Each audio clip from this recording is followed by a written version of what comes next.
জীবন দিয়ে, রক্ত দিয়ে এই ভারতীয় আধিপত্যবাদের সকল পরিকল্পনা জুলাই বিপ্লবে লন্ডভন্ড করে দিয়েছে। তার কারণে 5ই আগস্ট শেখ হাসিনা পদত্যাগ করে বাংলাদেশের মাটি থেকে পালিয়ে যেতে বাধ্য হয়েছে।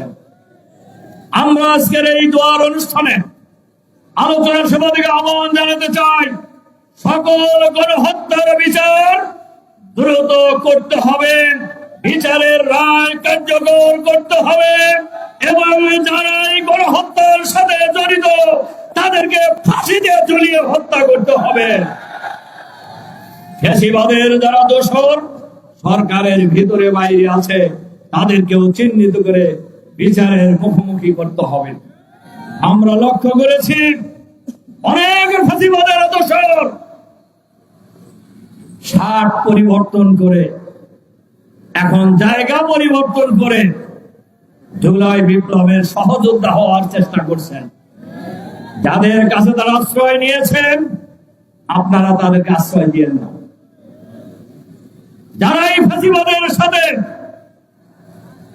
দোস্তি বাড়াবেন, বন্ধুত্ব করবেন, যে কিছুর বিনিময়ে হন না কেন আপনাদেরকেও একই কাতারে আগামী দিনে দেখবে বাংলাদেশের মানুষ।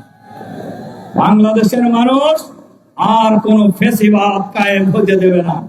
বাংলাদেশের মানুষ, বাংলাদেশে আর নতুন কোন ফ্যাসিবাদ আমরা প্রতিষ্ঠিত হতে দেব না ইনশাআল্লাহ।